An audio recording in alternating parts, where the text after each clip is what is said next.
You'd want 15 DPs and 15 McLarens. I reckon we're going to get a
G'day everyone and welcome along to round 10 of Thursday Night Grand Am, brought to you by V8 Online Superstore, coming to you soon, Track Racer and Thrustmaster. I'm Matthew Hill, your host here at Spa-Francorchamps. Joining me tonight is John Emerson. G'day John.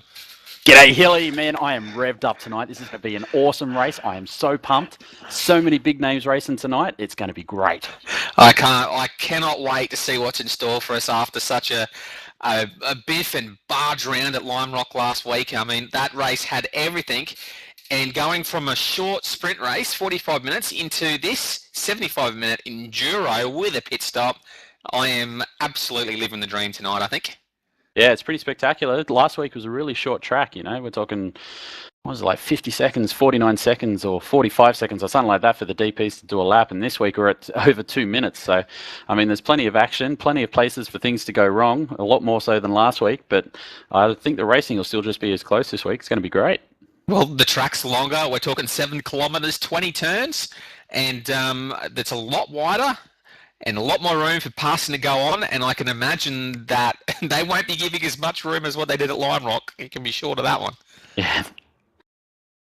All right, as we look into the championship now, we've got Steve Vonos leading the charge in the DPs with 12.53. Christopher Osborne nipping his heels as well.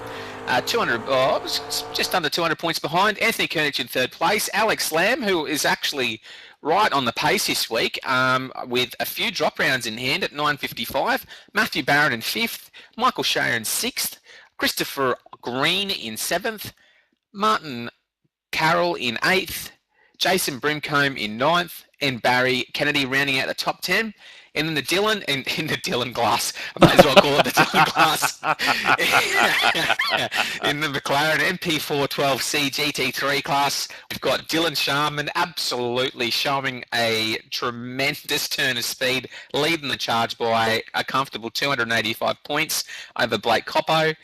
David Hingston in third, Andrew Wren in fourth, Wayne C. Burke, David Arnold in sixth, Jonathan Solani in seventh, Benjamin Rigby in eighth, and Barry Kennedy in ninth, and in equal ninth is Craig Spark.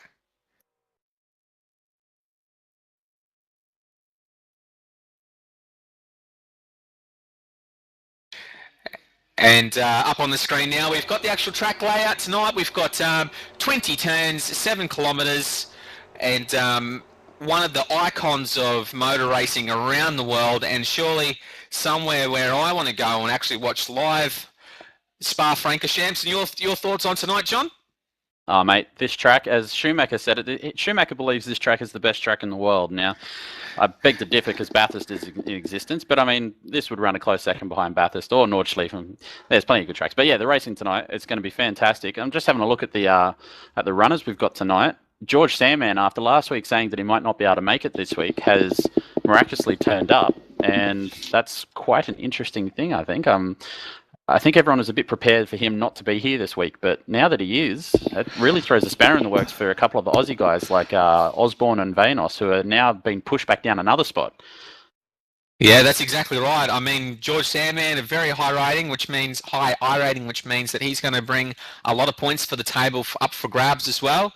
And I could tell you, a few seasons ago, we saw Matthew Barron actually have a tremendous battle with Steve Onus and actually George Sandman for the lead of this race.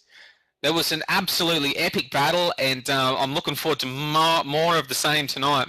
Yeah, I remember it fondly. I really do. I was racing in that one and blew my engine. Yeah, that was fantastic. You were right up there too. You were pushing for the win as well. So it was really a four-way battle for the lead, and yeah, just treated that gearbox a bit too hard, and bang, she went.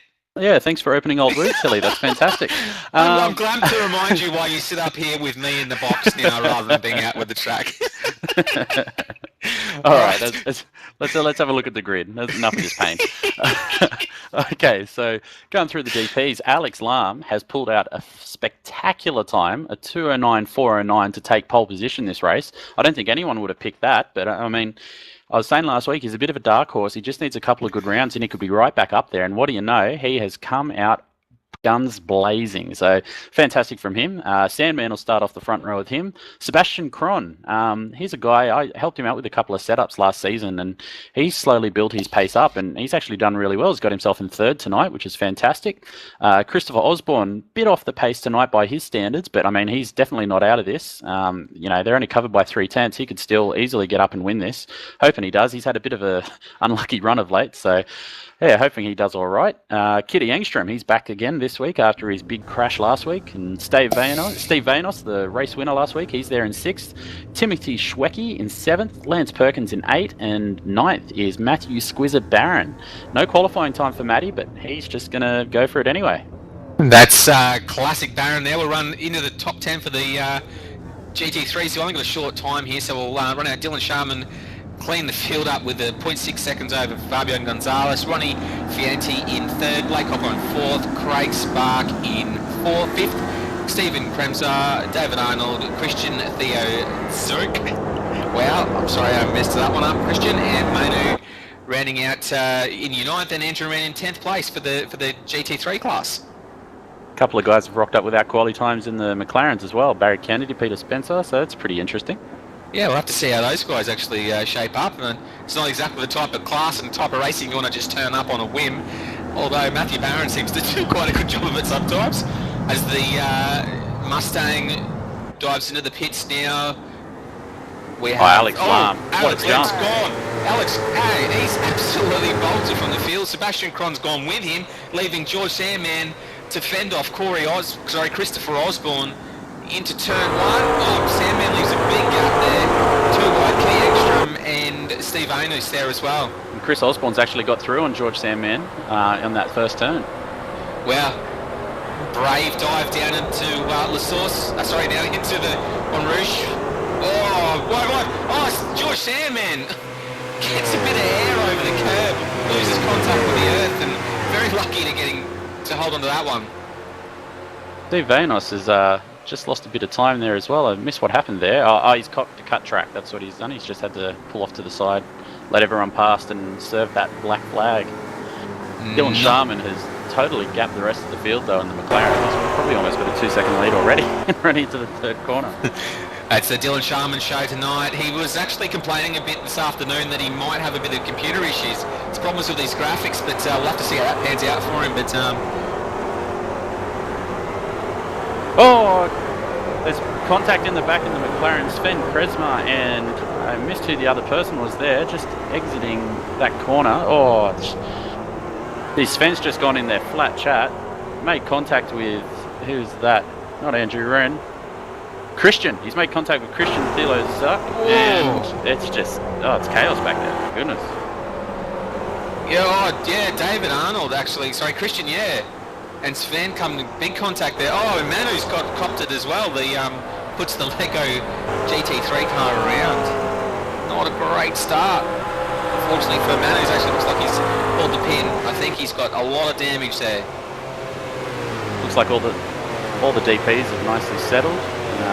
Nice little sort of half-second to a second gap in between all the cars. Alex Lam, he's just put the hammer down. He's taken off. He's not looking back. He's got a great jump on the rest of the field here.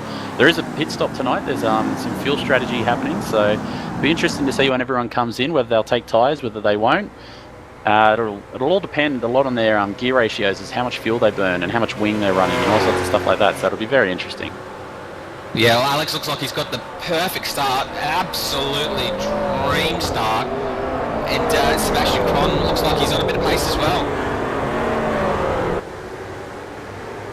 So we've got Blake Coppo, who's moved up into third place now, behind Fabio Gonzalez in the GT3 class. Blake, a little bit off the pace. We normally see him up there sort of matching blow to blow with Dylan Sharman, and sort of struggle a little bit with qualifying time here, and I think he's actually focused quite hard on his race stuff, so it'll be very interesting to see how he goes tonight. Just having a look back in the pack, Christian Thilo Zuck has just totally given Andrew Wren the don't argue into La Source, and Andrew Wren's had to run wide. He won't be liking that much at all. I can imagine the red mist coming down. Oh yeah, the red mist would come down for sure. Yeah, it would not be something I'd enjoy there, but Christian gets the spot, and Andrew Wren will have to lick his wounds a little bit. Looks like Andrew Wren's got a bit of damage there. He's actually slowed down quite a fair bit, and lets Raphael and Tiago straight through. Maybe he's got a cut down. Sorry, a slowdown. Cut circuit, yeah. Back up front in the deep, or not up front in the DPs, Chris Osborne's actually lost a spot to Kitty Angstrom there, and is now looking under threat from George Sandman and Matthew Barron. Matthew just actually complaining about a sticky throttle just earlier, so not actually sure. Osborne's had a spin. Oh. Yeah, Matthew Barron's done well with his sticky accelerator not to actually make contact with him there, and Timothy Schwatsky has actually taken two spots there. Yeah, taken a couple of spots there around the outside, so well done for Timothy. We get the race call replay up on screen now. You'll see what happened there. Christopher Osborne actually just gets a little bit too loose in the back of that DP and spins it around, and Matthew Barron taking avoiding action by slamming that brake pedal to the floor. Yeah, I was watching Chris in the last qualifying session just before the race, and he's obviously running minimum wing on the rear of that thing and just trying to balance it out, but just not finding that balance. Really easy to loop it on this track when you're running that. Yeah, Matthew Barron gets straight back on Timothy, gets that spot straight back. Matthew Barron with excellent drive, so maybe he's actually put a little bit of practice, maybe 20-30 minutes in this afternoon, because he's actually got the car working for him quite well.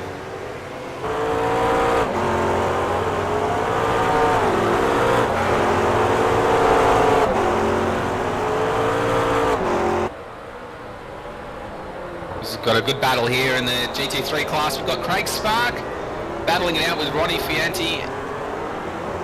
Looks like Craig's trying to get a good draft out of La Source, run down into Arouche.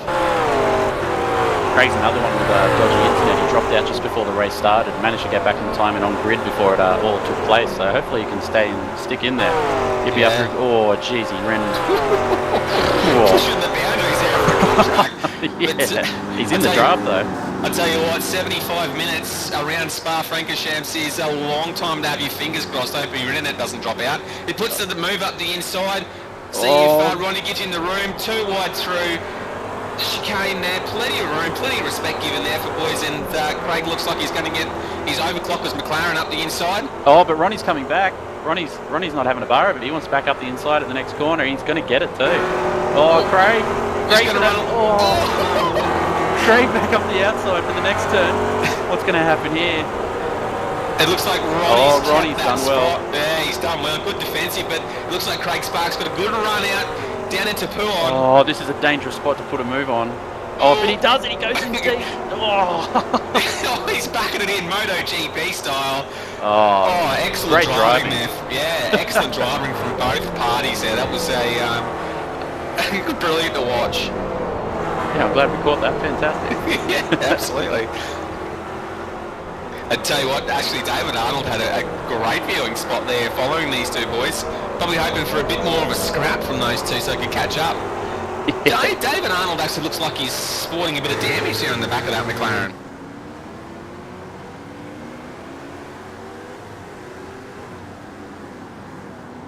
Looks like we've got Steve Vane who's just caught the back of Timothy. Actually, Steve Vane who's running a special skin tonight. He's got something a little bit special. He's actually running something for the Ethan Jimmy Siegel Foundation. so something for organ and tissue donor. So actually doing something for the community here, Steve. So it's good to see him put back, but he's in the right draft. at the back. Yeah, he's going to put the move on. Great move. Oh, contact. Timothy just turned in. I don't know if he knew he was there. Surely he must have known. That's unlucky for Steve. He definitely had command of that corner. Yeah, absolutely. Definitely a track position, and Timothy just turned in on him, but unlucky. But we'll see. Hopefully Steve hasn't got any damage, just a superficial. We've got the race call replay up on the screen for you there. Just Timothy just turns in on him. That's just unfortunate there for Steve. He put a good move on. Yeah, it looks like Steve's actually continuing on with quite good pace, so hopefully it's just superficial damage there. Yeah, Osborne's...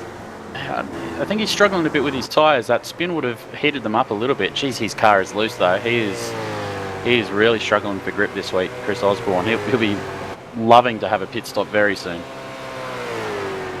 Would it be worth maybe, if he is struggling a little bit with oversteer, putting a wing on, just adjusting that wing during the pit stop, or does that take up too much time, John?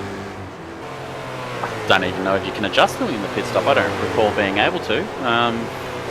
Yeah, I'm actually not too sure on that one. I was hoping you'd be the expert, seeing as though you'd raced these before, but I suppose if you got the car set up well, you don't need to worry about changing anything during the pit stop. I've never ever changed my car in any race ever at the pit stop, so yeah. We'll look back at the battle for second place in the GT3 cars. Geez, how wide did I want to go through that? Sure. Come on to that at the right moment. Down and up, boys. Come on, that's it. The boys there are really getting off track now. Blake again runs super wide, 2 off tracks in 2 corners, really trying to catch the back of Fabio's car. I'll tell you what, Alex Lamb has taken everybody by surprise in this race. His lap speed is only being matched by George Sandman at the moment. He's half a second faster, if not more, than most of the DPs at the moment. Sandman's the only one going with him with a 2:10.5, and he's quite a ways back at the moment. He is a good 5.5 seconds behind, so Alex has just smashed the field so far. I hope it's kept some powder dry for the rest of the race. And I tell you, there was some threats from last week at Lime Rock about me jinxing the Overclockers boys, so I'm not going to say anything.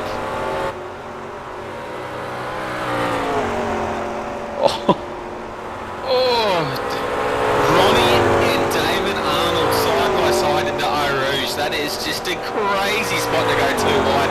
Very lucky that both cars come out of there unscathed, but Ronnie's sitting in the draft there. He's going to put it up the inside. McLaren's are putting on a show at the moment, putting on a masterclass of passing. It's fantastic. Plenty of respect given too. It's good to see. Really good to see. His David actually sounded like he might have missed a gear then. That's a bit weird. He lost a ton of time out of that corner. Being very gentle. Yeah, he's got Raphael now all over the back of him.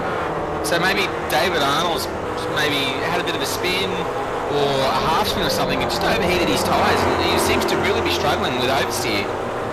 Yeah, but it's very, very interesting exit. Yeah, it really did sound like he was banging on the rev limiter and just missed the gear or popped a neutral or something. Oh, back up front, Fabio Gonzalez and Blake Coppo, they're nicely tethered together at the moment. Sorry, Hilly, what were you going to say? Oh, I believe in the McLarens. Now, correct me if I'm wrong here, but if you've actually got a little bit of wheel spin going on in that car, if you try to change up during a wheel spin, it'll actually select a neutral gear for you, and that's quite possibly what might have happened there. Yeah, I have heard of people grabbing a box of neutrals, as they like to call it. I don't actually know the reason, but that could very well explain it. There you go. So our director Sebastian's just informed me that when you use both pedals at the same time, that and try to change your gear. Coppo's spun Fabio around. He's waited for him though. He's going to redress it. That was a bit clumsy of Blake. I think he just might have outbroken himself a little bit. And Craig Spark's going to be the big benefactor. He's just going to go straight past Blake. He doesn't care. He wasn't involved in that accident. He's definitely going to take that spot. No, he'll count his lucky stars and then continue to race as hard as he can and be thankful that he's going to be right up battling for second place now. That's right. Hopefully there's not too much damage for either Blake or Fabio out of that. It was a pretty innocent touch, going fairly slow. Yeah, it's a bit clumsy from Blake. Just trying to wash off some speed into that corner, and yeah, Fabio just kind of copped it, I think. Copped it sweet. Unfortunately, I mean, just the smallest touch in these things. I mean, they run them so far on the edge, on the knife's edge, if you will, that the slightest touch can turn them around or shoot them off track. On the race recall, replay. Oh, I'm struggling tonight. How good am I going? Yeah, looking back towards the GT3 cars, great view, and yeah, just a minor touch and around he goes. Now, just spotted Matthew Barron. He's a long way back behind the other DPs. I've just gone back through to see what happened. He's had a massive incident at the top of Eau Rouge. He's come flying down in there at about 260 k's an hour, got loose on the exit, caught a bit too much curb, and the car has just hit straight right, straight into the wall. He's only washed off about 100 k's an hour, but yeah, that car is not healthy. Oh yeah, that's a big hit. He's actually just putting around at the moment too. I think he knows his race is done. That's not a good sign. No, not at all. Matty Barron, he'll have to put in less practice next week to get a better performance, I think. Yeah, so we go to the race recall replay. You can see he's just caning it down into Eau Rouge. At that time, he was actually pretty well placed too. He was sitting up in 5th, I think. And yeah, he's just ripped it in. The car's just slight overcorrection and whammo, straight into the wall. Actually, we'll look back live now. We've got Steve Vane, who's actually being overtaken around the outside by Christopher Osborne. Sensational move. He's just drifting that car, man. That thing is loose. That is really loose. Yeah, that's I don't know how he's keeping control of that, and then he's already looped it once, and I hope he can keep it nice and straight for the rest of the race, because that car is super slidey. Oh, into the wall. Oh, minor touch. Hopefully it's just superficial damage to that DP, because no, he's definitely got big damage there. He's got some issues there. As we go to the race recall replay again, you can just see he just comes around. It's just a matter of just turning in and the rear end just stepping out on him as he does it. Slight rear contact with the wall, but it would have banged that rear wheel out of place. Doesn't look like it's crabbing too bad, but as he turns in on the next corner, it's just, oh yeah, it's ugly. Yeah, exactly right. Well, it was actually putting a move on Steve Vane, who's actually leading the championship. So Christopher Osborne really needed that spot too. So definitely a move that needed to be done. And at early stages of the race, I was very unlucky to slip a couple of wheels on the grass and then, yeah, just pancake the wall, and yeah, he's really struggling now. Dylan Sharman, out to a massive lead now in the GT3 class. Really, it is the Dylan Sharman show tonight. 15, or just about 15 seconds. You know what's heating up? Blake Coppo, Craig Spark and Fabio Gonzalez. Everyone's car's just starting to look a little bit loose in this pack. Oh, Craig. Big dive on the inside. Just letting him know he's there. That was, interesting.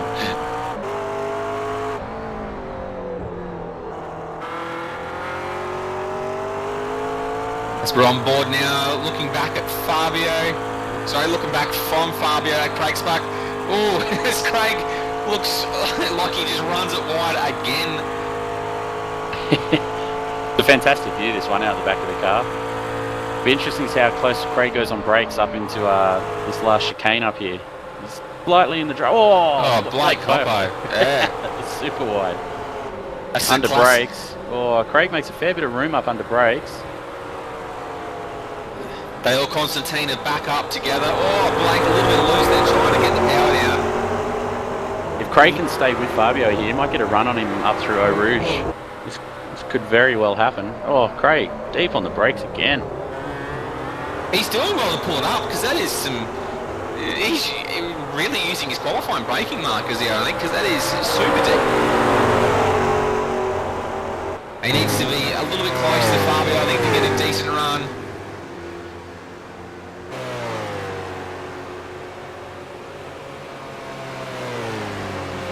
Looks like we got Kitty on the march now. He's trying to catch the... Oh, Kitty actually being caught by George Sandman. So Sandman now, his setup must be coming to him because he's only about 0.9 of a second behind him as per the last lap. And Kitty's actually catching the back of... Sebastian Cron, yeah. Yeah, Sebastian Cron as well. They're all very evenly matched in their lap times at the moment. The only one that's really doing a bit of difference, Alex Lam, he's still in the 210s. He's been consistently in the 210s most of the race, where everyone else has been in the 211s. So, and Alex is actually just starting to catch up to the first McLaren, who is Christian Dilo-Zuk. So he's going to get him on a good spot here down the back straight. So that should work in Alex's favour. Yeah, Christian just pulls to the side, lets Alex pass. Good move. Yeah, couldn't ask for a better spot to catch the back of the McLaren there. But I tell you what, it's coming into the section now where Sebastian and Kitty are going to catch the GT3, probably in a bit of an awkward spot. Yeah, just having a look at the last lap times there, Sebastian Cron was half a second slower than both Kitty and George, so things are going to spice up there very, very soon, especially with McLarens in the mix. Yeah, that's right. Cron was the only guy of the top 4 in the 2 minutes 11s, whereas everybody else was dipping still in the 2 minute 10s. Tell you what, Steve Vanos and Chris Osborne are having a nice little battle again. Those always just seem to be close to each other. The old sparring partners. Yeah, Chris just seems to be making up a bit more time on Steve after his little whoopsie earlier. Yeah, they're both sporting a bit of damage too on opposite sides of the car as well. Matthew Barron, meanwhile, Matthew has pitted. I was wondering why he was actually out there and about. He's obviously pitted and taken some damage. I think he's about 4 laps down at the moment. He's only 1 lap down apparently. Oh, that's interesting. Yeah, he's still sporting a lot of damage as well, so I imagine that he would still be just doing the minimum damage just to get it out there because he is circulating very, very slowly. He is probably one of the slowest cars in on track at the moment as well. He does love being on the broadcast, so he's definitely just staying out there so we mention him. So maybe we shouldn't mention him anymore, that might be a good thing. He does like having his name out there. Hey, young blokes these days, mate, they're all the Jed Wise, they're all me. That's right.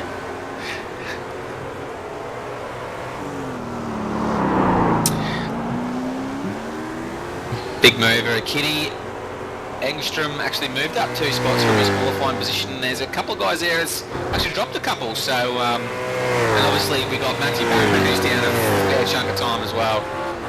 Just having a look back at the GTs, Blake Cuppo just put the move on Craig Spark probably about 30 seconds ago at the end of the straight of Eau Rouge, so he's done a pretty good job there, just nice and clean. Craig's just pretty much escorted him through, which is nice. Race recall replay of this, as you can see. Blake just straight up the straight in the draft, got a great run. Craig not really fighting it. Blake just moves to the inside. Fairly close on the entry to the corner, but yeah, Craig knew he was there. Job done. Easy. Now Blake needs to put his head down and see if he can catch Fabio. Yeah, Blake really after that little mistake there through Eau Rouge where he did cut the track and have to slow down, lost a few positions now. It's taken him almost 9 laps now to get back to where he was, so Blake will be kicking himself.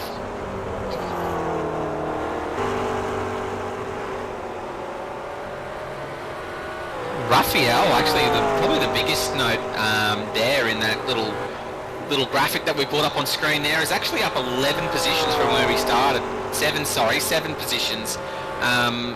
Yeah, absolutely awesome. I mean, you really can't complain with a drive like that. Barry Kennedy's done a pretty good job too. He's got himself up 5 places. He'll be pretty happy with that, considering he didn't qualify. It's very good stuff.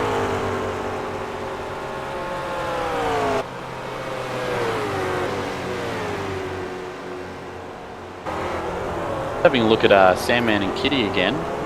They seem to have been held up a little bit in the traffic that they just encountered before. I think Alex has actually gotten a really good run through the traffic and hasn't really been held up at all by them, so he'll be cheering about that, that's for sure. Yeah, exactly right. But as we've seen many times before, anything can happen in these races. I mean, you've got two classes out there battling it to the end, if you will. These guys, once the end of the race comes around, they won't be giving as much room as what they're doing now. No, that's right. Yeah, Alex doing quite a good job at the moment. Really putting in some really competitive laps. Still one of the fastest cars on circuit. Very similarly matched at the moment. See, Cron, Engelston and Sandman. That battle just will not end. I'm actually really enjoying watching these guys. Sandman actually dropping back a little bit too from the back of Kitty. Yeah, and Kitty's just made a bit of ground on Sebastian. Just having a look now at the timing, at my little F1 timing screen I've got going on. Dylan Sharman actually dropped close to 4 seconds last lap. So maybe a little bit of drama there for Dylan Sharman. Oh, Kitty sideways. I don't know how he held on to that one. That's some really good driving there. Nearly did a Christopher Osborne. He got very lucky to come away with unscathed through there. Gives the opportunity now to George Sandman to latch on the back of him and stick with him.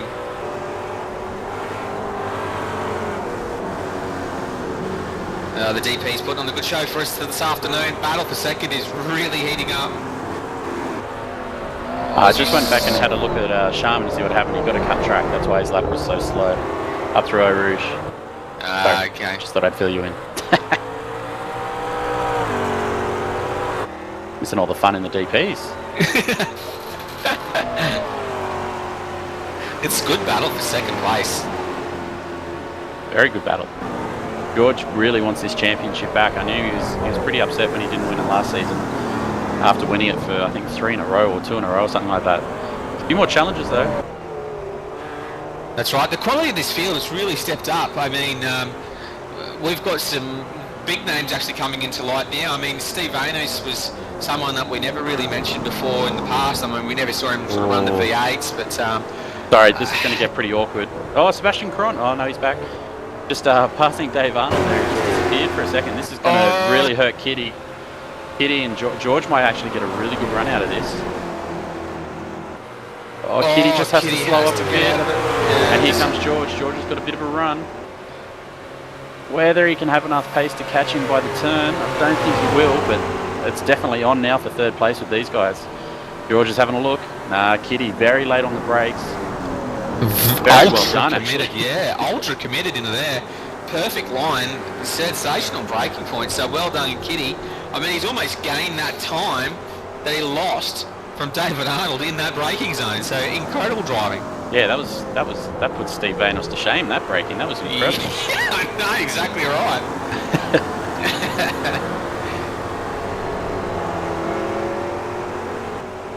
As you saw, Andrew ran the first to pull the trigger and dive into the pit lane for a fresh set of boots and a top up of fuel to get him to the finish.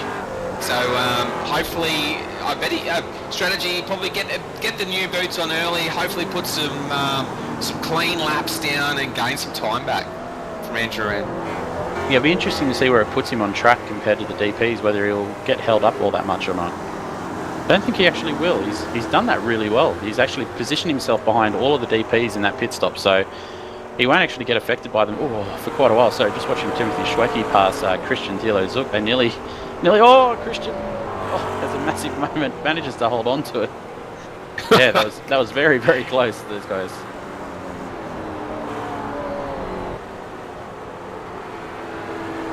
Oh, Chris Osborne as well. I'm just having a look at him. He is really struggling with that car. He's just sliding all over the place. He's definitely gone the wrong way with car setup this week, I think. He's definitely not looking happy in that car at all. No, he'll be absolutely kicking himself. I mean, we know that he loves to run a loose setup, but yeah, tonight maybe just overdoing it a touch. And, as we're on board now with Alex Lam. Go on board with the lap.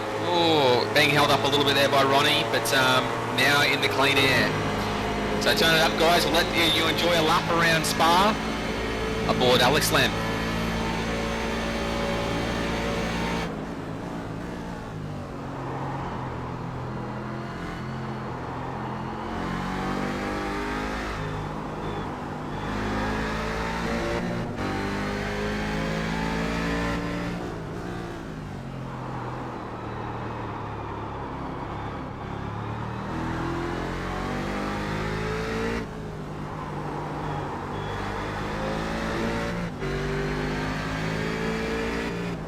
Just having a look at Chris Osborne here, I think he might have actually retired. He seems to have gone into his pit bay and disappeared. Yeah, no. Oh no, he's back. He's back. I've got him back. Yeah. That was really strange. He disappeared for quite a while there.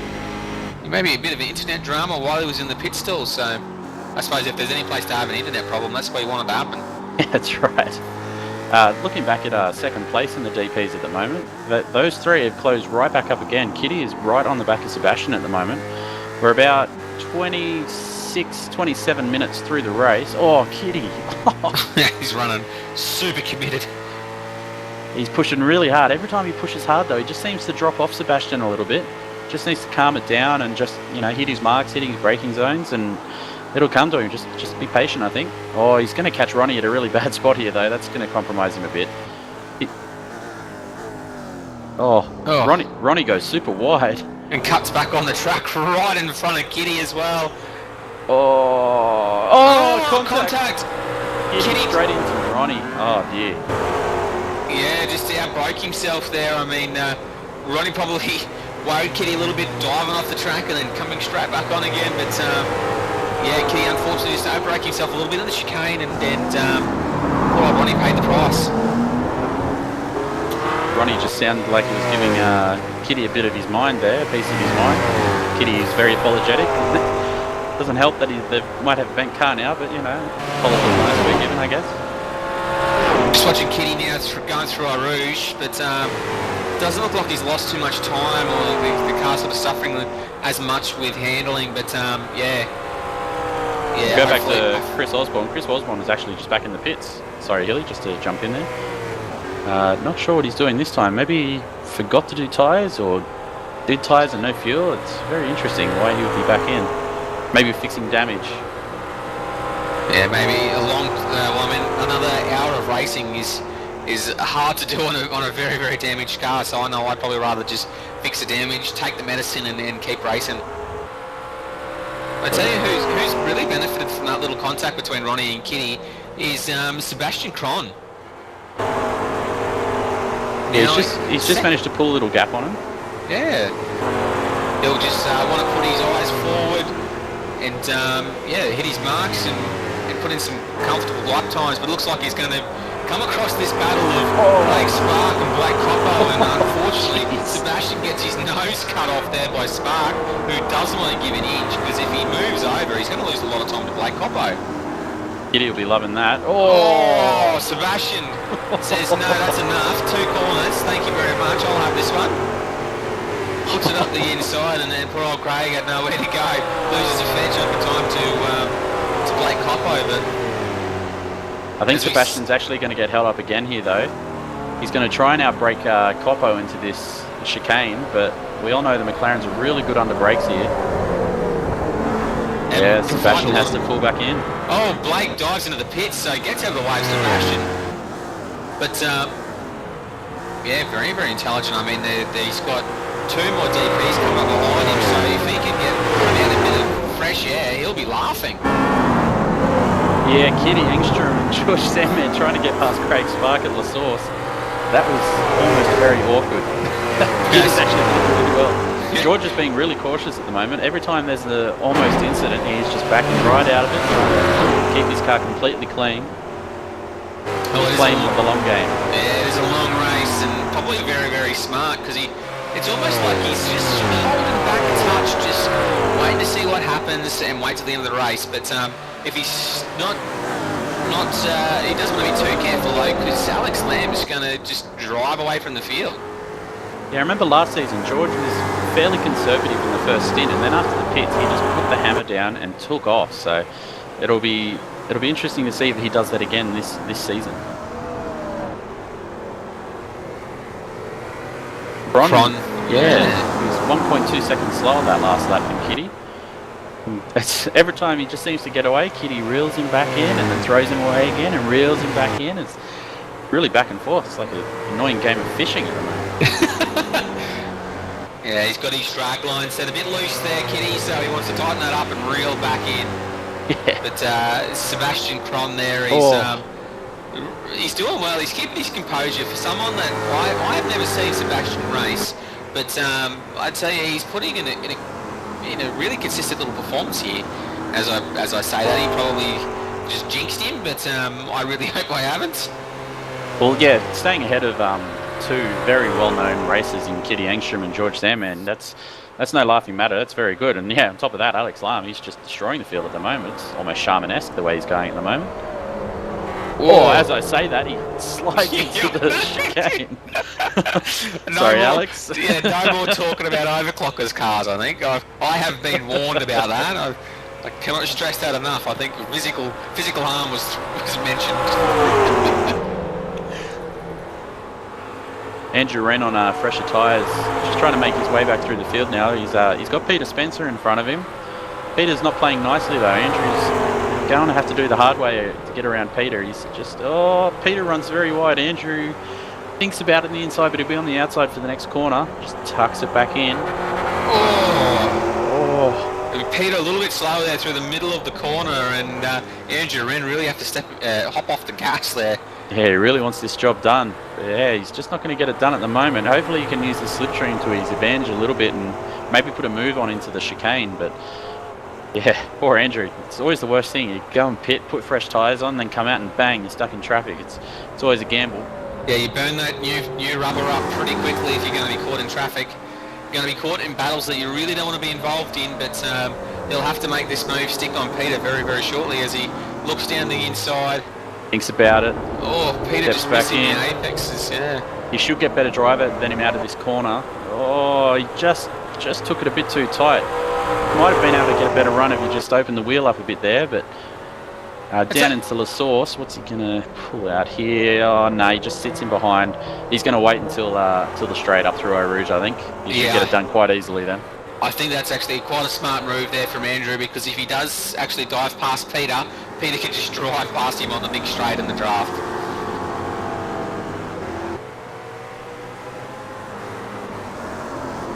Dylan Sharman just getting out of the way of George Sandman there. He may have got held up just a tad there, George, but that's the breaks in multi-class racing, unfortunately. Well, looks like Kitty's just overdriving that DP a little bit as well, runs a little bit wide, and just lets that gap eke out to Sebastian as well. And George Sandman, this will probably actually, we'll see his real pace now, how quickly he can reel back in on Kitty.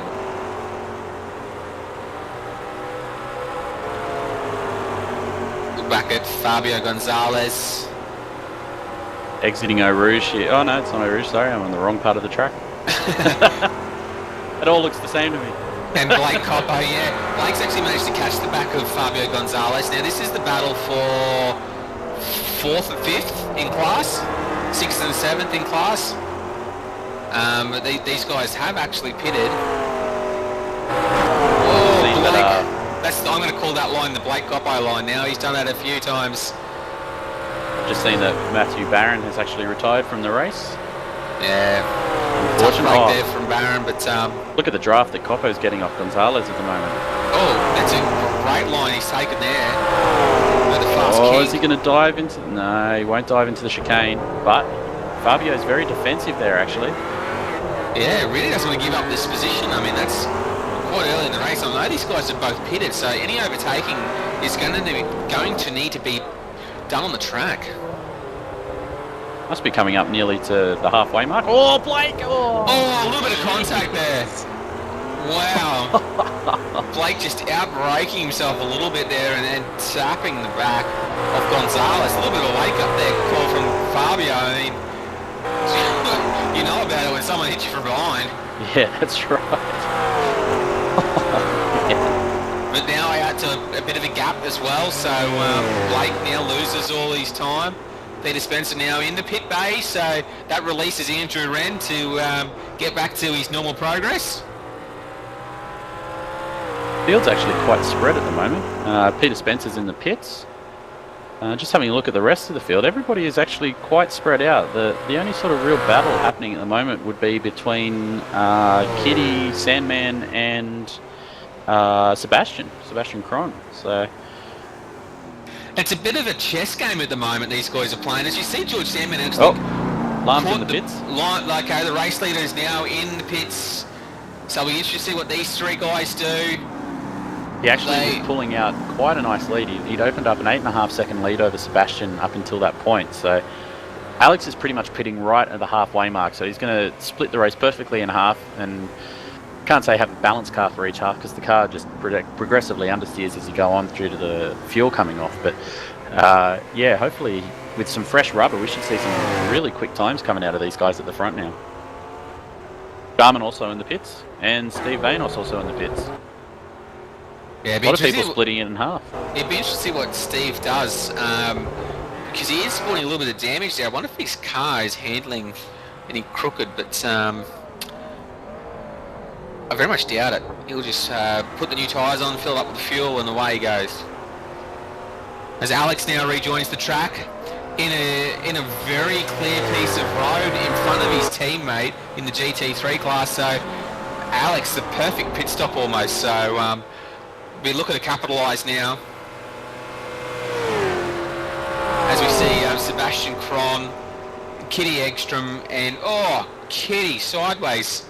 And George Sandman there, still in their little stalemate at battle for the lead at the moment. But yeah, George Sandman actually caught the back of Kitty pretty quickly after his little mistake. Yeah, this is it's almost frustrating when you're not quite gaining and you're not quite losing. It's like, I don't want to push any harder because then he'll push harder. But if I don't push hard enough, then I'll drop off. It's a really frustrating point of the race, usually. Actually, looking at it though, George seems to be gaining on Kitty quite a little bit here. So I think I wouldn't be surprised. These guys haven't pitted yet. So yeah, one of these guys, I reckon we might see them all pit very soon. Yeah, that's it. Well, I want to try and, I suppose, not so much cover Alex Lamb, but almost mimic his style because he's obviously driving the wheels off that car at the moment. It'll be also interesting to see if anyone doesn't actually take tyres, because that'll significantly reduce the pit stop. Remember last season, not taking tyres, I had probably I had a few seconds lead over Matthew Barron before I blew my engine, and he was slowly gaining on me. But if I hadn't have blown my engine, it would have been a really interesting race to the end, and I was quite a bit behind him when I pitted. So, these guys are tightened right up through there. Oh, who's just coming out of the pits? Is that Tiago? Christian Thilo Zuck. Is Sandman going to get held up here? He is. No, he's going to commit to it. Yeah. Oh, jeez. Squeezes nearly through there. Nearly takes the nose off Christian's car.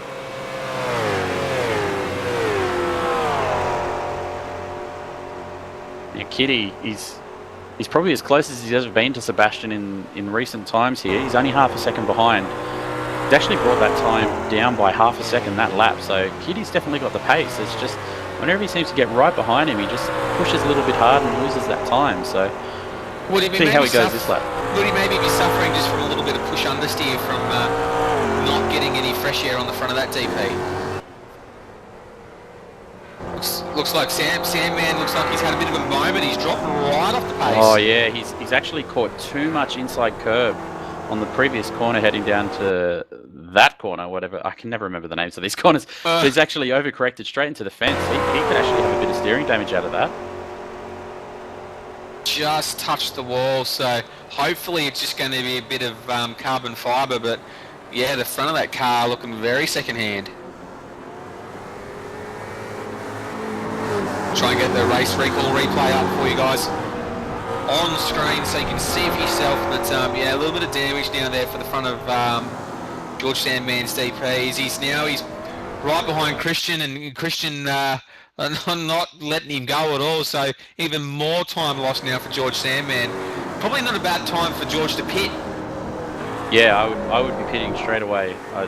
I get the feeling that Kitty and Sebastian are going to run as long as they can and run the tank dry so that they've got little fuel and really fresh tyres for the last little stint.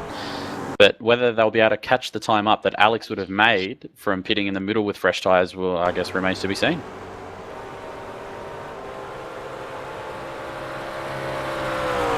Having a look at the leaders, nobody's pitted yet. George Sandman into the pits as we expected. Wonder how long he'll have for damage in the pits. Hopefully not too long.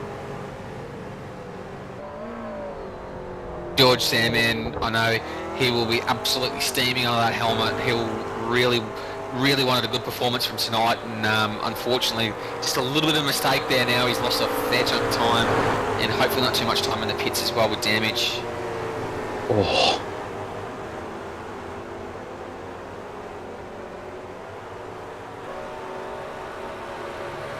Darman just plugging away out the front as usual. He's actually coming up to lap. Oh, he's not lapping. Sorry, my mistake. He's at that will be per position. Raphael hasn't actually pitted yet. Sorry, just jumping the gun there. Sharpen's usually so far ahead. It's usually lapping people. So. Yeah. You might actually enjoy this. A bit of a challenge. Yeah, well, Dylan, I mean, I didn't think he would actually pit that early. I thought he would run it as long as he could and pit for tyres and want to lead every lap of the race, but proving us wrong there.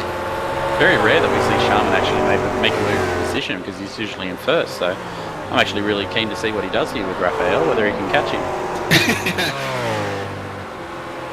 Maybe not if he can catch him, maybe when he catches him. Well, Dylan gets an awesome run there through Eau Rouge. Look at the top speed difference. How ridiculous is that? He's 20 k's faster down the straight. Maybe Raphael was just, yeah, he must have just been letting him out and letting him past. Yeah.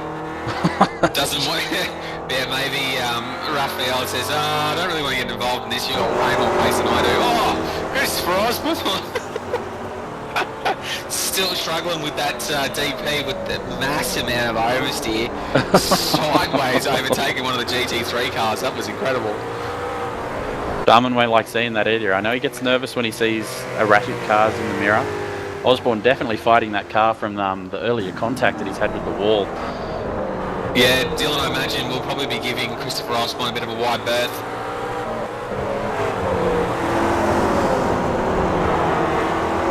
Dylan just giving the heads up. David Arnold now got Blake Coppo all over the back of him because Blake's pitting. I think David Arnold. A bit wide. Just Coppo now. Going drift for drift. Calm down, boys. Yeah. Easy. We're only halfway through the race. still a long way to go, boys. That's it. Oh, Coppo is he is on it. He is pushing that thing. He's got a good run out of that corner, actually. Yeah, he must have a good feeling for that McLaren because it's not easy to do drifting these cars as he takes the Blake Coppo line. He actually lost a lot of time doing that too. It's an interesting tactic. Plus, he would have got a 1x for it. He said that he probably wasn't going to retain his A license after this race, so we'll have to see in the result. I think that's white again. Yeah, that license is definitely going down to B class if every lap's been like that. Yeah, it's going to definitely hurt your safety rate, that's for sure. Aggressive on the curve. No, he's in the fence. He's got out on that AstroTurf. Tried to gun it. Oh, it's race over. Oh, yeah, he is crabbing big time. That's Blake Coppo race over. Huge mistake there coming out of the last chicane. Pushing too hard. You cannot get the power down on that AstroTurf. It's just going to spit you sideways, as you saw there. He was aggressive on that curve. On the race recall replay, it's just, nah, too much damage. That is ugly. Yeah, you can't do that. You just cannot get away with that sort of stuff. Yeah, and he's retired. Unfortunate for...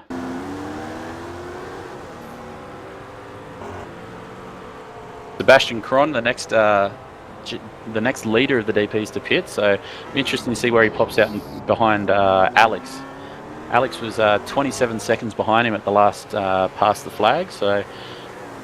Yeah, well, Alex coming into the last chicane now while Sebastian is just pulling into his pit bay, so Alex is definitely going to get his lead back over Sebastian. It's just a matter of how much time. It was about 7.5 seconds, I believe, when Alex pitted, so he's going to have an absolutely monstrous lead. Just having a look at how fast Sandman was behind Sebastian too with that pit stop, 47, so Sandman just coming onto the main straight now. Yeah, Sebastian's quite a long way in front of George at the moment. George definitely pitting longer for that optional damage fix, I dare say. He'll be pushing, just a couple of seconds longer on that pit stop. So George Sandman now, I imagine, would just be in the absolute sea of red mist. He'll just absolutely want to... Oh, as he's taken every millimetre of track through Eau Rouge. He's going to absolutely want to put the hammer down and get as many fast laps as he can. I'm just trying to have a look now. His last lap was a 2:11.3, as opposed to the only guy that was faster than was Alex Lamb, was 2 minute 10.7. Yeah, Alex is just absolutely killing it at the moment. I wonder if Kitty might have left his run a bit too late, because Kitty's definitely got the pace to match it with Alex on fresh tyres, but maybe he's just run a bit too long on these old ones and it's actually hurt him time-wise. That's right. It will be very interesting to see if he actually claws back the time late in the race as well, because by that time Alex will have worn tyres and Kitty's will be quite fresh still. But if I was Kitty, mate, I would be jumping in that pits as soon as possible. No, and he stays out another lap. Continuing on, so he's going to want to run this thing dry. By this, he's going to have to come out and do qualifying laps. He's going to have to come out and do a couple of 209s to just sort of make up that time. Oh, yeah, those tyres are spent. That was very, very loose. Yeah, Kitty now pushing the boundaries of that adhesion level. Run through Eau Rouge now. Yeah, you can hear it and see the understeer. David Arnold's just actually jumped out of the pits right behind Rafael Aldepalo, so this could be a really good battle we've got on our hands here. Arnold on fresh tyres.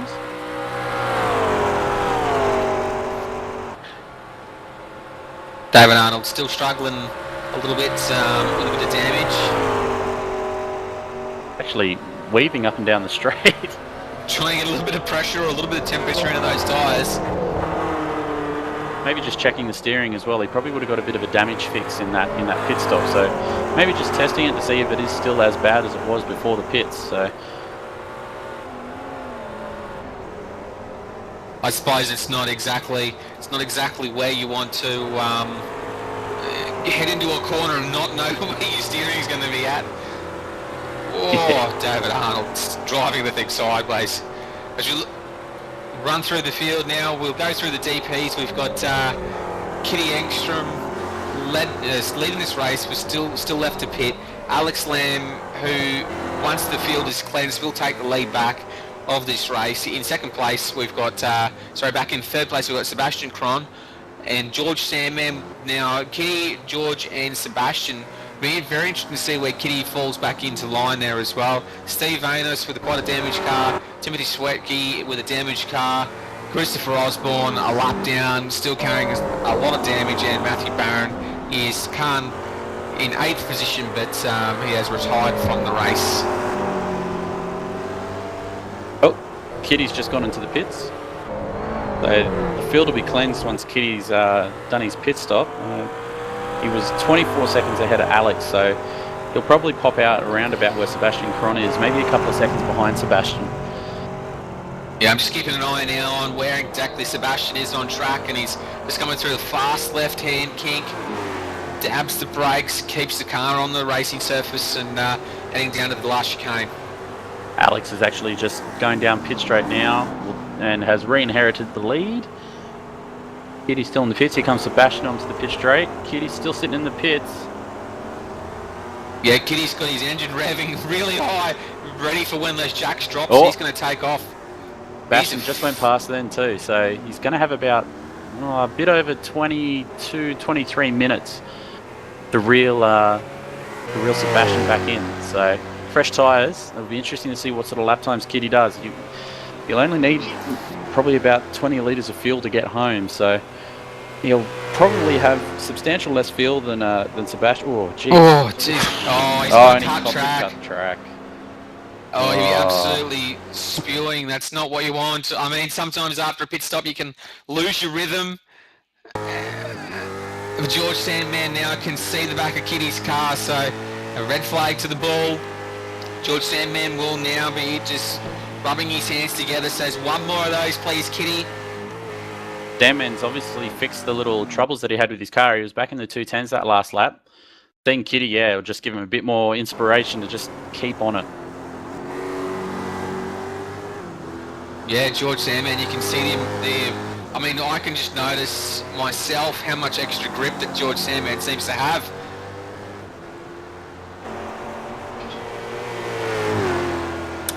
You see Craig Sparks still leading the race in the GT3s.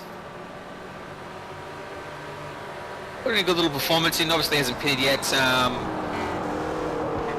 Really running this thing going to be running absolutely dry. I mean, these GT3 cars could almost go an hour without pitting, so expect them to see Craig in within the next 10 minutes, otherwise he will run out of fuel for sure. And that will be very much a rookie mistake. I'm just going back through the DPs. Osborne, every time I switch to Osborne, he is in the middle of the slide or catching a major issue. He's in a world of pain. Poor Chris. He really wanted the championship this season, but he's just been hit with some bad luck, and yeah, his car just wasn't with him tonight. Well, yeah, exactly right. Well, after this, you've got 2 more rounds, so he'll need to put in an absolutely dazzling performance in the last 2 rounds to be able to catch the back of Steve Vanos.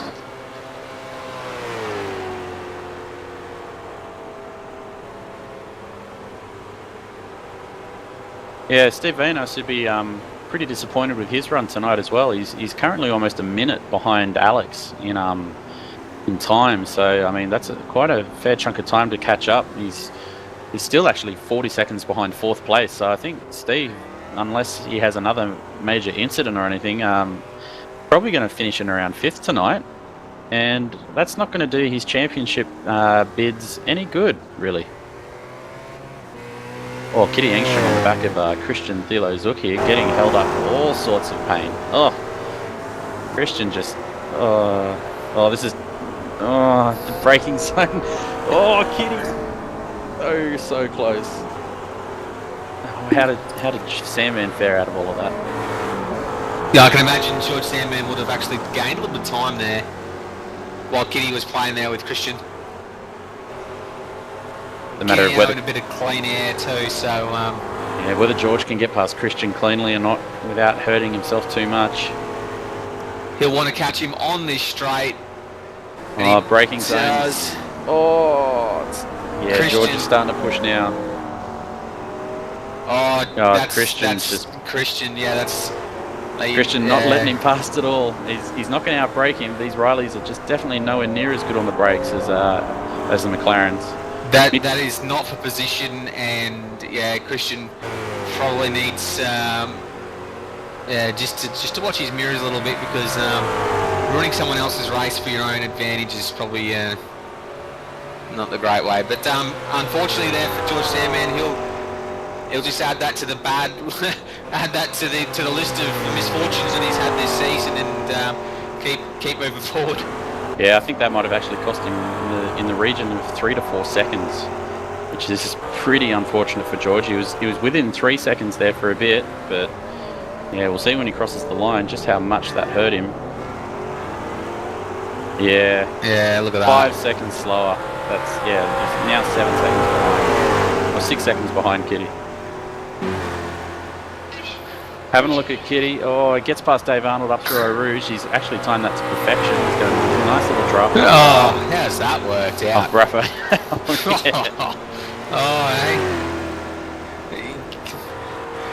Probably couldn't have asked for a better run through Eau Rouge there, really.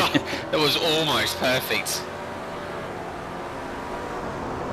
Meanwhile, Sebastian Crom, he'd be loving it. He's just, oh yeah, okay, yeah, it's good, boys. No worries. You keep on trucking back there. Yeah, you keep doing what you're doing, and I'll keep doing what I'm doing up here. But he's now coming up at the back of Andrew Wren. Andrew Wren, quite an experienced racer in these multi-class, so he will know Sebastian's coming up behind him. And probably won't fight too hard. Andrew Wren's a good little competitor. Having a look at Craig Spark and Ronnie Fantini, those guys are still out on track. They must be very, very close to running dry. Oh, we might have actually lost Craig Spark. He seems to have vanished. Yeah, I haven't got him on screen. Unfortunately, must have uncrossed his fingers, because a very unfortunate thing for Craig. I'm really hoping he just pops back on the circuit. Just having a look at his quality, it's dropping quite substantially. I think Craig might be gone. He was having internet connection issues earlier and just before the race, and only just made it back in time. I don't think we're going to see him. He's been gone for a long time. Yeah, down to 28. Unfortunately for Craig, I think he has dropped out of the server. Just wait for confirmation there, but Craig's that's disappointing. There it is. Yeah, Craig, unfortunate, drops out of the server.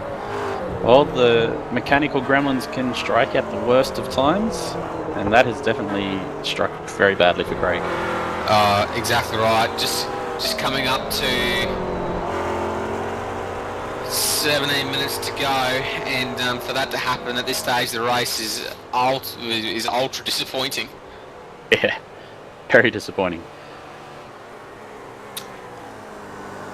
Alex Lamb out to an 8.2 second lead last time by the stripe, so Alex still pumping out very, very competitive laps.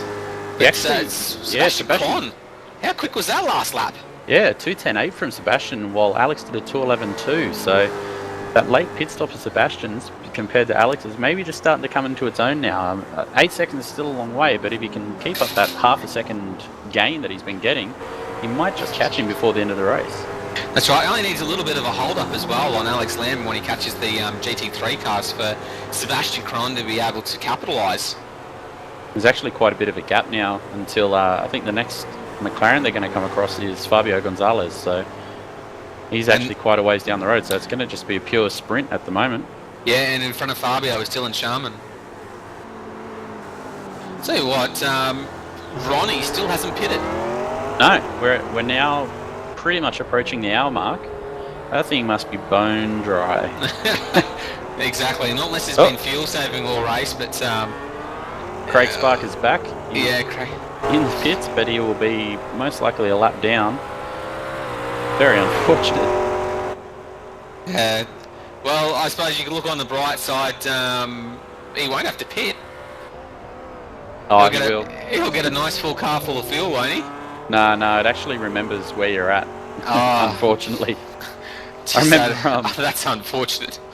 I remember when there was that ridiculous debacle last season at Watkins Glen where 3/4 of the field all disconnected, and there was only a couple of McLarens left in there. We all left, and yeah, it sort of we all came back and we all had the same tyre wear and the same amount of fuel as when we got dropped. So yeah, unfortunate, no gain to be made there. Oh well. I was hoping for a silver lining there for Craig, but unfortunately not to be. Nah, mate, that's racing. That is absolutely racing to a T. The silver lining's rarely there. A greyish edge to a cloud. Yeah. Sandman slowly reeling in Engstrom, tenths at a time. He was actually he was 1.6 seconds faster that last lap. So just get rid of the tenth there. Let's reel in by seconds. Keep that up, and he'll be all over him. Yeah, Kitty last time by was a 2-minute 12.6, so a very, very slow lap there from Kitty. Sebastian's still in the 210s. Alex still in the 211s. Gaps. Oh, Alex, big moment. Light little twitch. They're usually the most deadly ones. That when you try to overcorrect what you think's going to happen, and then the car just snaps. Oh, keep it together, Alex. Let's not have a repeat of last week. No, I'm putting the mock on you, but you got to push through that. Don't let me judge your race for you. I am not saying a word.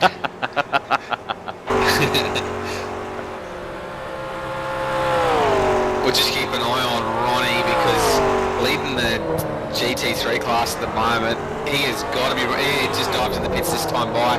Geez, he would be running this thing on the smell of an oily rag. I mean, there's got to be no fuel left in that thing at all. As Dylan now inherits the lead back, and we'll have quite a big gap there, almost 14-15 seconds there to Fabio Gonzalez.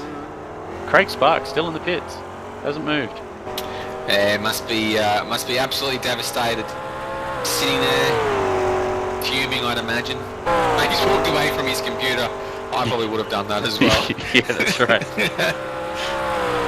Yeah, very, very upsetting.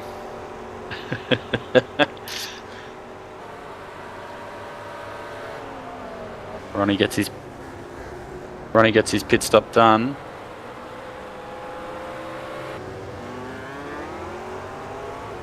Yeah, Ronnie holds on the 3rd place. Geez, the McLarens are spread. They are really, really spread after those pit stops. There we go, Craig Spark re-entering the track now. As we go into, we'll have a run through the class now of the GT3 McLarens, the MP4-12C. Dylan Sharman commanding lead over Ronnie. Over Fabio Gonzalez. I haven't got an updated timing list at the moment, so just bear with me. I'm going to have to do this on the fly. Fabio Gonzalez in 2nd, Ronnie Fianti in 3rd place, Andrew Wren, Raphael in 5th, David Arnold in 6th, Barry Kennedy in 7th, Peter Spencer actually putting in quite a good performance in 8th place. Looks like Craig Sparks re-entered 2 laps down in 9th, if that's correct. Then we got the battle of the rest, which unfortunately must be guys carrying a fair bit of damage. We've got Christian, Blake Coppo, Tiago, Jay Cooper, Manu and Sven. Sven and Manu 26 and 27 laps down respectively, so those guys disconnected with big damaged cars. And we saw them at quite a big incident there at the chicane there very, very early in the race. Yeah, that's true. There's actually a couple of DNFs there that I've missed. Jay Cooper and Tiago Costa. I wonder what happened to those guys. Yeah, Tiago we saw in a great battle last week, and also at Brazil. So I mean, we have seen him in here doing some fantastic racing with the boys, and yeah, if he's had a little bit of a disconnect or not an ideal situation there at all. Sebastian Krom just slowly chipping away. Just took another half a second out of Alex that lap. Alex was held up a bit by Fabio. Actually coming up on 10 minutes to go in this race, so I don't think Sebastian's going to have enough to catch Alex unless Alex has a major incident. But he's got Sharman coming up next, and I dare say Dylan will just step aside to let Alex through there. Yeah, Dylan won't want to get involved in any action with the DPs at all. He'll give these guys a very, very wide berth. Craig Sparks found his way back to the pits again.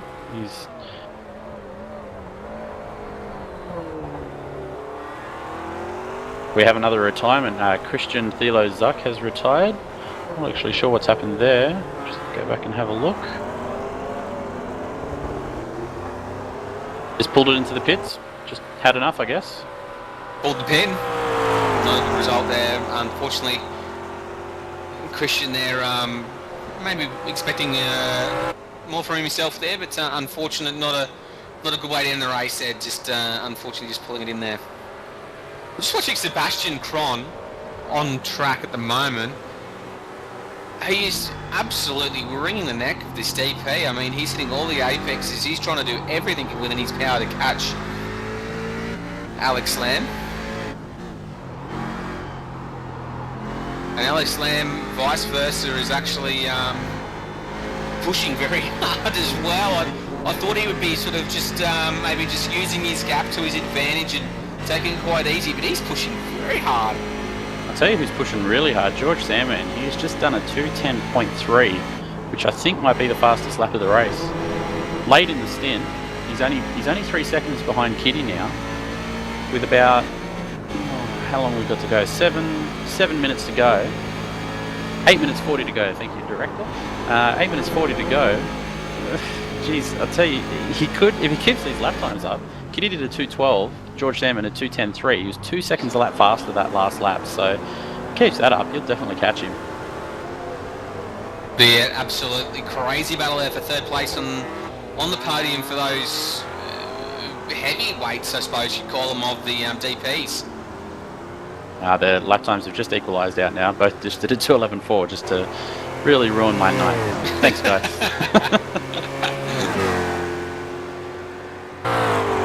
Really surprised at the lack of action tonight, actually. I thought it would have been a lot closer, but seems just, yeah, I don't know, people are struggling with setup a little bit here this week. Obviously Alex isn't, he's absolutely killing it, but Yeah, I don't know. I thought it would have been a lot closer.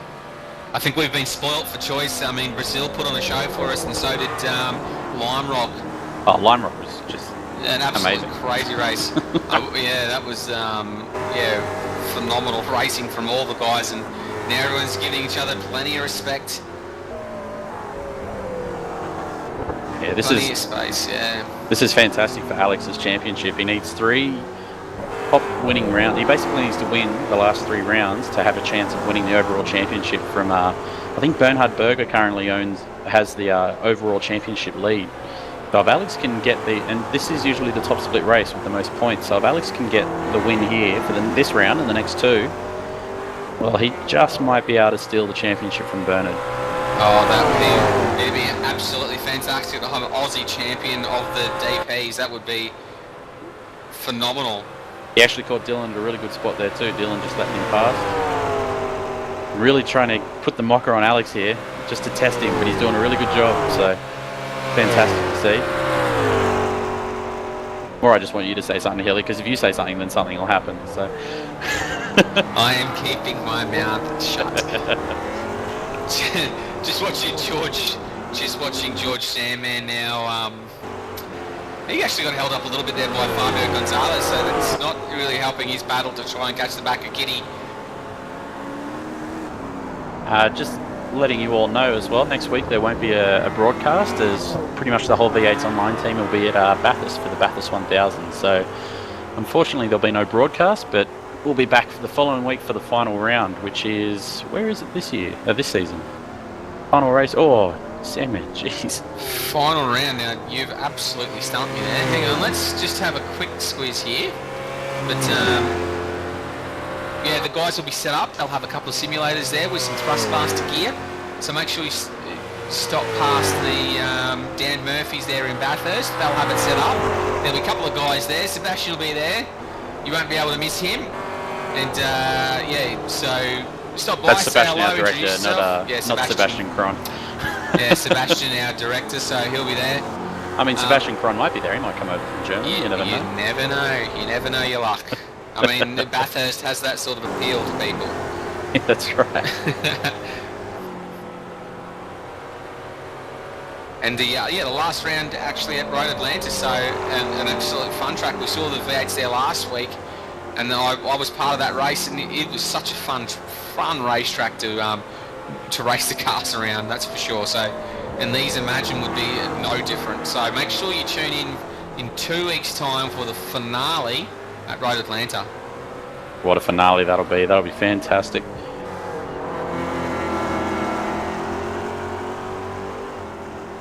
Guess we better talk about Dylan. We haven't really touched on him that much tonight. Just let Sebastian Cron there through, but Dylan, just another typical Dylan night, really.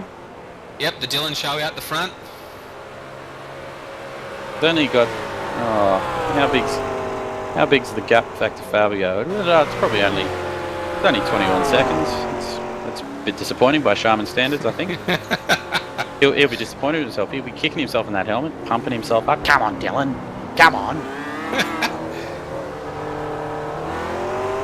As we talk about him, he makes a little mistake. Very un-Sharman-esque there. That's right. You're going to curse your teammate there. Johnny, I think. Needs a bit of fire in his belly, old Dylan. He'll be fine.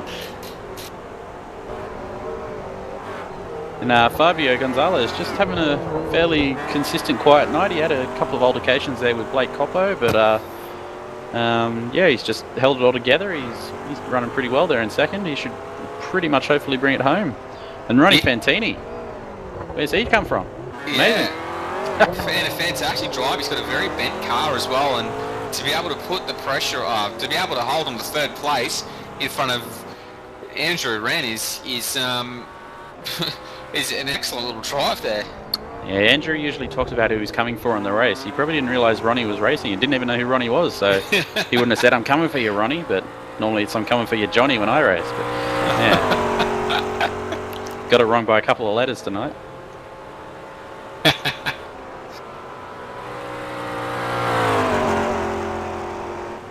Just having a look back at Sandman and Engstrom again. Sandman's got that gap consistently at 3 seconds.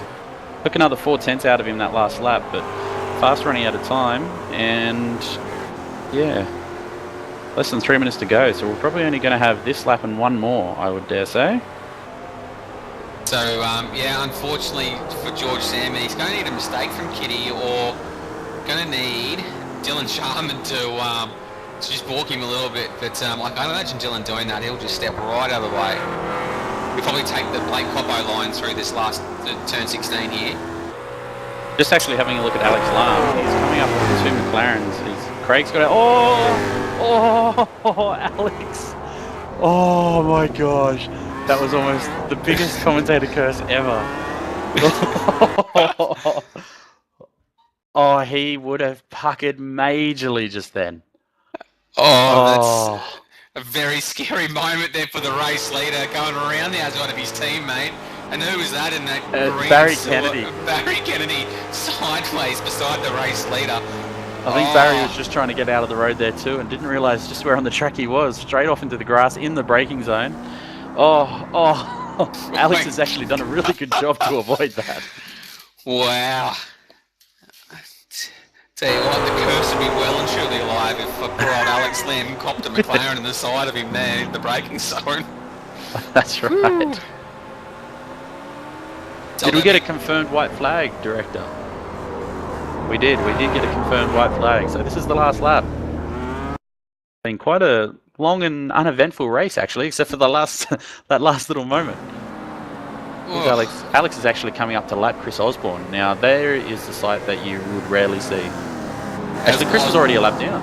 Yeah, Osborne just pulls wide and parks it. Yeah, Osborne struggling big time with a very misbehaving car. Alex now about halfway through the lap, just hitting his markers. This is the ultimate commentator's curse test. Can he hold it together for half a lap with us talking about him? Oh, jeez, why is he still pushing so hard? Alex, please, man. I'm stressing here, Bane. I'm stressing. Just hold it together, Alex. You can do this. There's nobody in front of you. We'll talk him through it. Talk him through it. I'll tell you what, I've just switched to Timothy Schwecke to see who was next up track, and he's dead set run straight off the track. I've just got to stop switching cars, I think. Alex now with only a couple of corners to negotiate. Oh, he puts a couple of wheels on the grass. Come on, Alex. You're giving the commentators a heart attack here, mate.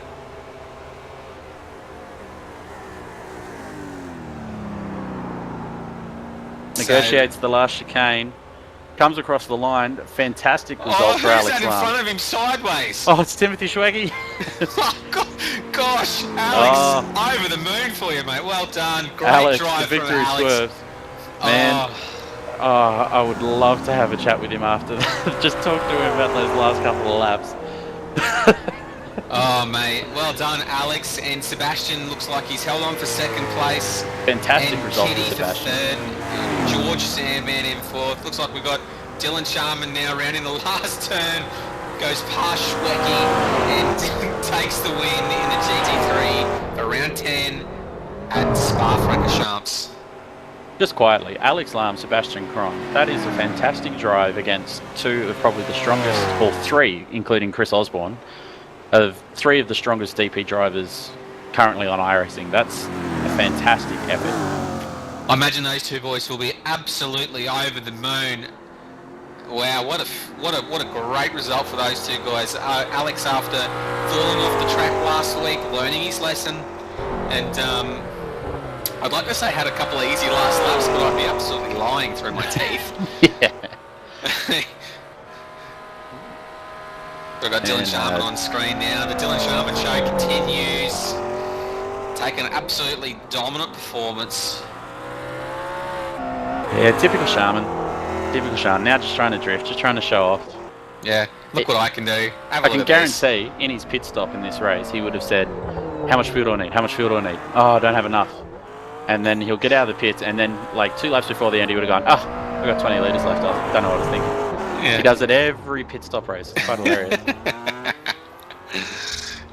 Loves a bit of a stress, Dylan. He likes to make sure he's got his race right under control, and probably complicates himself a little bit, but a great drive from Dylan again with a commanding win over Fabio Gonzalez. And Ronnie, where did he come from? Ronnie Fanapants Fantini. Where did that man come from? He's put in a brilliant performance to hold him to third place. Bit of a different strategy there for Ronnie as well. He pitted really, really late as opposed to the other guys who sort of split the race in half and sort of showed us that that system, that pit strategy can work. Yeah, that's right. As we've got the DP results up on screen now, we've got Alex Lamb taking his first win on Thursday night Grand Ams, the Australia-New Zealand split. So well done to Alex Lamb for Overclockers Australia. And I've got to say the curse has been broken, so now I can talk about him as much as I want in the next couple of weeks. Yeah, that's right. Sebastian Cron and a superb drive for second place. So two newcomers to the series. Two newish comers to the series. They're taking first and second over Kitty Engstrom in third and George Sandman, two very seasoned competitive. George, a multiple time champion, and I must say those two boys had a bit of bad luck, but they'll be looking to bounce back next week. Steve Vainus in fifth. Then we had Timothy Schwecke, who we saw backwards on the main straight there in the last lap, taking sixth. Then we had Christopher Osborne with a very, very damaged car, limping home 2 laps down. Matthew Barron in eighth with a DNF, and Lance Perkins, I don't think we even saw him on the track. Didn't even take the grid. No, he didn't. That's very odd. What happened there? I wonder if he's accidentally joined instead of spectating. That could have been quite an issue. That's quite odd there. But oh well. And as we have a look at the GT results, so first was Dylan Sharman, second Fabio Gonzalez, third Ronnie Fanapants Fantini, fourth Andrew Wren, fifth Raffaele Adepalo, sixth David Arnold, seventh Barry Kennedy, eighth Peter Spencer, ninth Craig Spark. Apparently got a blue screen of death, poor guy. That's why he dropped out. 10th Christian Thilo Zuck. Blake Coppo 11th, Tiago Costa 12th, Jay Cooper 13th, Manu Hakila 14th, and Sven Kresmer 15th. Well, there we go. That's an absolute opposite race, I'd say, from what we saw last week from Lime Rock Park. 75 minutes here at round 10 at Spa, Francorchamps. Mate, that had everything. It had close racing there in the middle there. We saw a great battle there from the second, third and fourth in class for the DPs. Unfortunately, we didn't get to see much close racing with the GT3 class cars, but these guys certainly know how to put on a bit of a show for us. Yeah, a bit of a fizzer tonight, unfortunately, but I mean, I guess it was always going to happen with 24 cars on an absolutely massive track. I think this track can cater for like 60 or 70 cars, so it's a shame that we can't actually get grids like that because we had 45 sign-ups. But still, I mean, it's pretty tough racing out there for those guys. This is a tough track to remain consistent on, especially for 75 minutes. Those guys will be sweating pretty hard. So, yeah, very good effort from our podium guys. And next week we won't actually be broadcasting, as I said earlier, as the team will be in Bathurst. But make sure you join us 2 weeks' time for Road Atlanta, which will be fantastic conclusion. I think everyone loves a bit of DP action at Road Atlanta, so it's going to be very, very, very good there, I think. Yeah, up and down like a yo-yo. They've got huge curbs that these cars just do not enjoy bouncing over the top of. Yeah. So, I mean, look for plenty of cars, plenty of loose cars as well. A loose car around there is a fast car. So, expect to see a lot of sideways action there. We'd probably see Christopher Osborne in his element at Road Atlanta. And Matthew Barron. I know Matty likes a pretty loose car, so I think those two guys... Oh, and Sam Man as well, actually. All three of those guys like really loose cars, so I reckon we'll see them charge pretty hard. Very good. Well, I'm looking forward to that. Don't forget, next Monday from 7:30 p.m, join us for the V8s on... where are we racing this week? I've just done some practice there. Watkins Glen Classic, so enjoy that race. I'll be out on track there, so you get to pick on me. Maybe put a curse on me, if you will, like I do to many other people, apparently. But I don't need a curse, mate. I'll drive the car straight off the track anyway. Then we've got the trucks on Wednesday. I'm just confirming, just got the confirmation from the director, Sebastian, that we will not be broadcasting the trucks either. They'll be busy setting up for Bathurst. So, which we can't wait for as well. So, John, thank you very much for joining me tonight. No worries, Hilly. Always a pleasure. Mate, looking forward to Ride Atlanta. So you've been watching the V8 Online live broadcast of the Thursday Night Grand Am, brought to you by Track Racer, Thrustmaster, and V8 Online Superstore, coming to you soon. I'm Matthew Hill, your host, and until 2 weeks' time at Ride Atlanta, we will see you then.